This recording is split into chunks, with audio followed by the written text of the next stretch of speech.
Hey guys, so I guess you must have heard, or maybe unboxed. Seen. The pack of present Netflix dropped on the Porch on Christmas Day. Yes! December 25th! Netflix had this gift branded with the name, The Witcher's Blood Origin. The Witcher that we seem familiar with. But Blood Origin? That is definitely new. Unboxing this gift has stirred so many reactions among both film critics and those who have seen the film. And I mean so many reactions. I'm just going to fill you in on a couple of those, and I get into unboxing the movie right here, leaving you to tell me how you feel about the movie in the comment section below. On which side of the divide are you? Team stream it? Or would you rather stand with team skip it? On RottenTomatoes.com, someone said, creakily-assembled and fueled largely by silliness. Blood Origin is for devoted Witcher watchers alone. Although another person called it a modestly enjoyable grab bag full of fluid action sequences. By the way, that's how those people feel. And remember, the feeling doesn't have to be mutual. So, let's get into the film. And while at it, I'm going to try to put all of the 4 episodes of this prequel together. Or at least I'm going to try so hard to make you have a feel of what Blood Origin is really about. Let me begin by introducing the 7 warriors in the ministries. And just a few things about each one. Ellie was a fierce warrior of the Raven clan, known for protecting the king of Prussia. Ellie, however, did not want to be a warrior all her life, so she became a wandering bard. Damn! Fjall belonged to the Dog clan, and they are raised to be protectors of the Zentria king. Cyan is the only survivor of a murdered tribe. Callan is a primary mercenary. Meldoff. Then there is Zachary and Sindril, which are the magic twins. The movie starts off with Jaskier being told the story of what happened about 1,200 years ago. Let's get in the loop to also find out what Jaskier was told. Zentria, Prussia, and Darwin are 3 kingdoms that has been at war for about 1,000 years. King Alvatar of Zentria, however, has a plan to forge peace between the 3 nations. To pacify Prussia, Alvatar plans to marry off his sister, Princess Merwin, to its king, while for Darwin, Alvatar is going to give out some precious mines to Queen Nira. Fjall, the royal protector, has been banished from Zentria, having been caught in bed with Princess Merwin. While in jail, he meets Ellie. Guess you know who she is already? After an initial friction due to their divergent clan origins, both warriors would later unite as they found a sinister plan by the generals of the 3 nations to topple its kings. Guess it's time for Fjall and Ellie to head to Zentria? So, it is treaty signing tonight.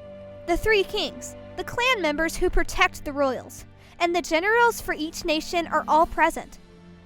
The generals exit the room. Our dear Princess Merwin fakes illness and also leaves for her chambers. And next we see is a dragon-like monster which kills all of the royals and clan members present. The coup has been staged, and Merwin gets crowned as Empress of the new empire, which is called the Golden Empire.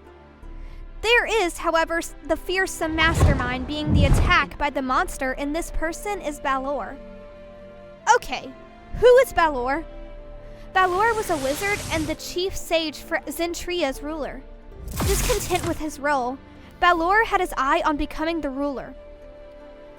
Fjall and Ellie are now a force with one mission, to bring down everyone responsible for the coup. But would just 2 warriors be sufficient for this mission? I don't really think so, and neither do they. So there's got to be some enlistment to the current 2-man team. Let's see those as they pull in. First is Cyan, who belonged to the Ghost clan. She wants to have the legendary Soul Reaver sword, which belongs to her clan. This sword is held up in Zentria, who is on the search of Talizin of the One Eye, a Golden Empire sergeant. Then comes in Callan, which is also known as Brother Death. And as they move through different events in the film, two celestial twins, Zachary and Sindril, get added to the team. Now that the 7 warriors have been formed, let's see what's happening at the Golden Empire. Quite a lot, I must say. Balor, or should I say the evil Balor, is still on his quest to become more wicked as he learns more about the monoliths, which are portals to other realms. Merwin has a new bodyguard, Avalanche, who is tasked with the job of keeping an eye on Captain Aridin, the United Army's High Commander. Avalanche is also expected to steal a book about monoliths from Balor. Merwin has plans to use this magical book to get into the palace courtyard. Then there's also that monster hovering over Zentria, which no one knows how to get rid of. Yeah, that very monster that killed all of the delegates at the treaty signing. Returning the senses to the warrior team, Sindril reads out a plan which could make them win the war against the Golden Empire. A rival monster has to be created, which can take on the monster at Zentria. The only way to do this is to have one of the warriors merge with the monster from Gateway. Which of the warriors would choose to undertake this painful process, which would lead to the creation of a Witcher? Ellie volunteers to take the required elixir, and so does Fjall, leading to a rivalry, which leads to the spark of some sort of romance between both warriors. Fjall finally has his way with the elixir while Ellie is asleep. And through a gruesome process, Fjall emerges as a completely different being. Fjall is now the first Witcher. In Golden Empire, Avalanche succeeds at stealing the book. He, however, gets caught and just about being killed. Merwin, in alliance with Aridin, stage a coup against Balor and have him locked up. Now the 7 warriors need to get to Zentria secretly, but Fjall told them Zentria does not have a secret entrance, so how would they possibly get in? Next, we see Scion head out to Zentria all by herself to meet with Merwin. She promises to deliver Ellie and Fjall, who for a long time have had a bounty on their head as wanted criminals. But what exactly does Scion want in return for this betrayal? She wants the stolen, scared sword which belongs to her clan returned. Merwin also gives her a stash of money and an army of soldiers.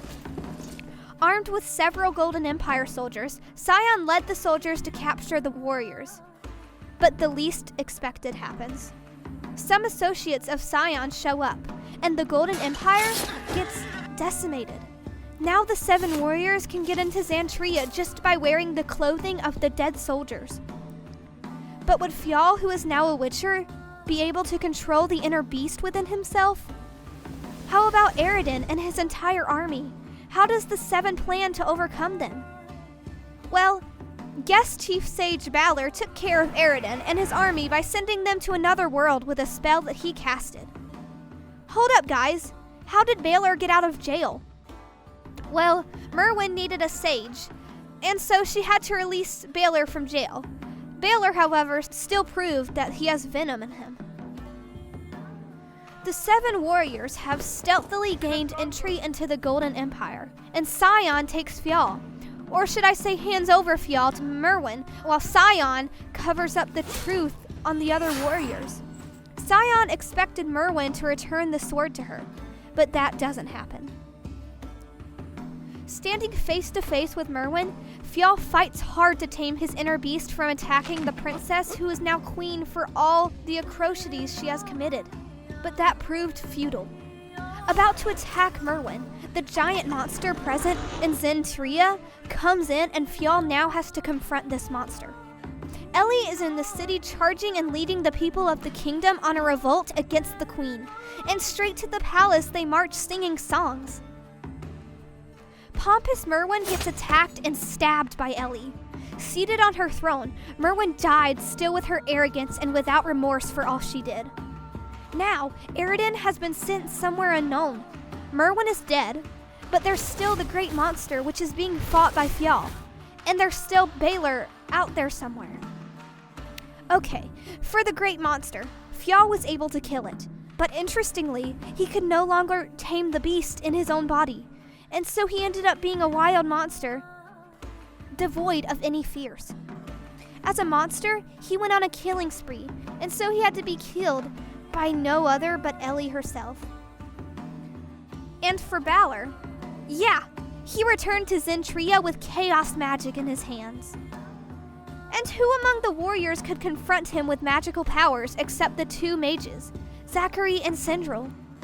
To kill Balor, Sindril had to sacrifice himself, which was emotional for his twin Zachary. But his actions got Balor killed, and also destroyed the Master Monolith, which ended up changing the entire world.